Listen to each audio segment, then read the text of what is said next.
Leo simtanyavu kecha malia tabea humakaita moyuk kenchim takapo. Kecha lea kaya machuk. Ina po huni kechia, leo sta eapo, ito maita eapo, ketna lea kaya machuk. Greetings, welcome, and thank you for being here in the sacred healing place of Tucson, also known to some as Tucson or Tucson. I have an opportunity to tell you some stories, creation stories of the Pascua Yaqui Tribe, indigenous to the Sonoran Desert. The thing about creation stories have one thing in common worldwide, and that is they describe a phenomena in nature, an observed phenomena in nature.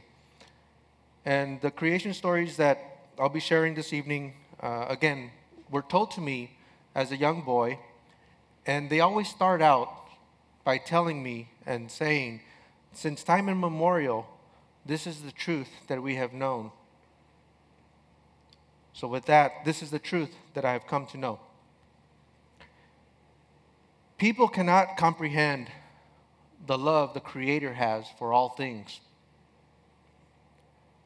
Our ancestors tell a story to help us gain an understanding of love, an understanding of love that will help us get through this world.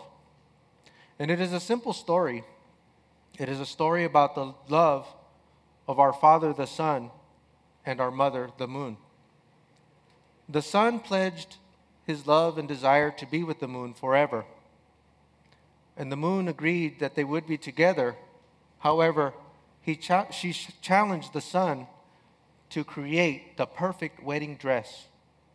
And the Sun got to task right away, bringing in the stars, pulling in some of the clouds and colors of the sky, even using some of the smells in the atmosphere, the plants and the flowers, to create the perfect wedding dress.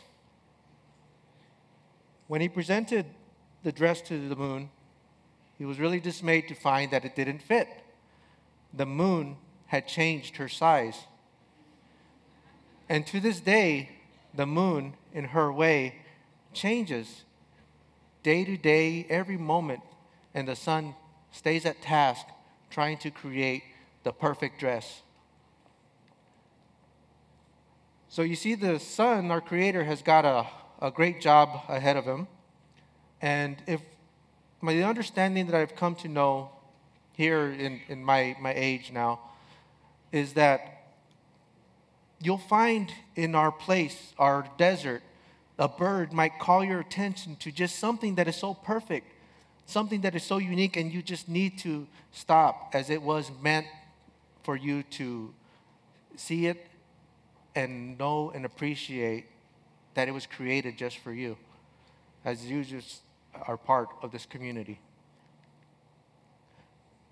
So our Father, Son, we don't want to interrupt and in the courtship of the Moon and the Sun.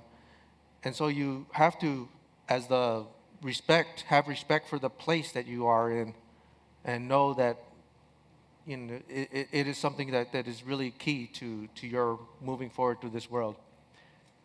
Well, one of the things is that I didn't always have the clear idea. In fact, I had gone back some years later and thought about, well, that's a conditional love. The Moon wants a perfect dress, that's conditional love. How can that be? I mean, or what about star-crossed lovers? I mean, they're never going to be together. What does that mean for them to be together?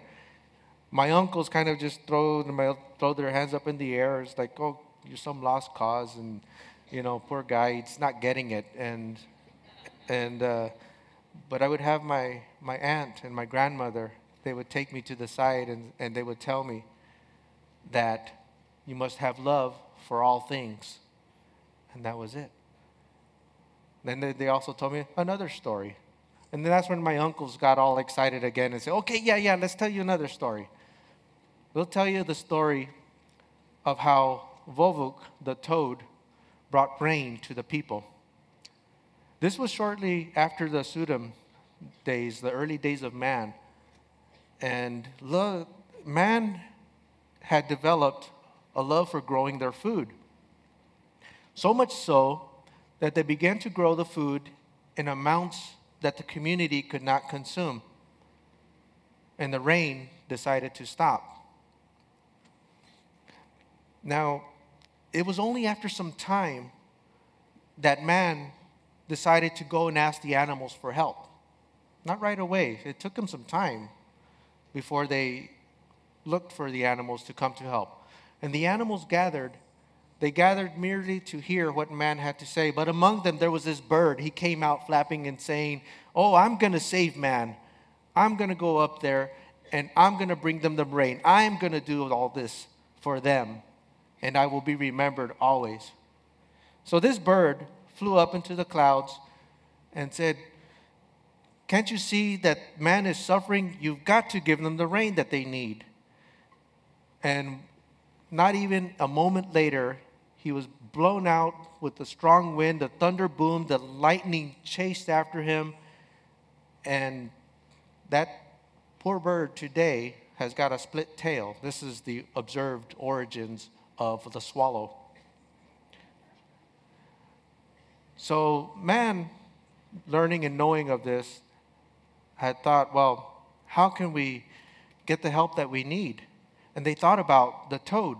The toad that lives in the earth was really the most respectful, kind of his little hands in front, tucked in underneath him, and always with his head up, real proudly. The toad would help them. So they found an elder that still remembered how to ask for help in a traditional way. And they went and took their pleadings to the toad and asked and begged for them to help. And the elder had one thing that he did, is he did not doubt for a moment that the toad would provide the answer that they needed. Because had they had a bit of doubt that the solution lied in believing in something no one else may have believed in, they wouldn't have helped us. So the toad was obliged to help in the way that we had asked for him to be helped. He took the wings of a bat. It was funny, this bat was afraid of flying. He later became our mouse, a totem, pack rat. So he took the bat's wings. He went up, waited cordially to be invited by the rain god, and he put up with the stories that they were telling. He was like, "Where's this story going to?" And he was, he didn't question it, and he was really respectful that way. And then when he did finally bring up the issue, well, what are you going to do with man? And the rain god had turned his back on him, and he knew, because of the rain being such a trickster, that he would need to be ready to run and flee from the rain. So he stayed centered and grounded, truly grounded himself. And he fell straight out of the sky, which is a really challenging task, if you think about it, to go straight out of the sky, not in the parabolic shape, but straight, lying down.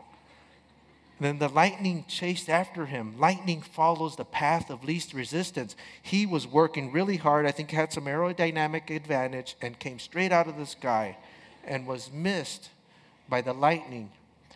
So the rain god, the wind blew, the thunder boomed, the lightning came, and finally the rain fell in the hopes of trying to drown the toad.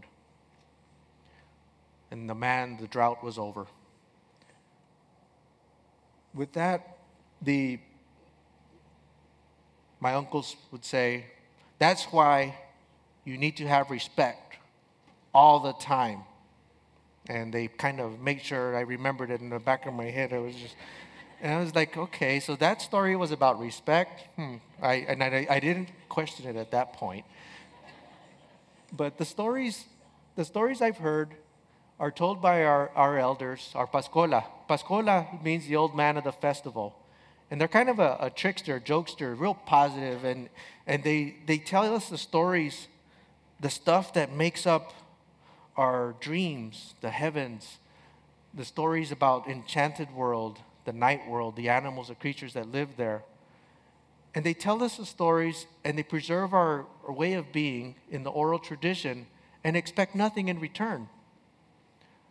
In fact, in their rain songs, in the songs that have been translated, the rain songs themselves say, First, you just look.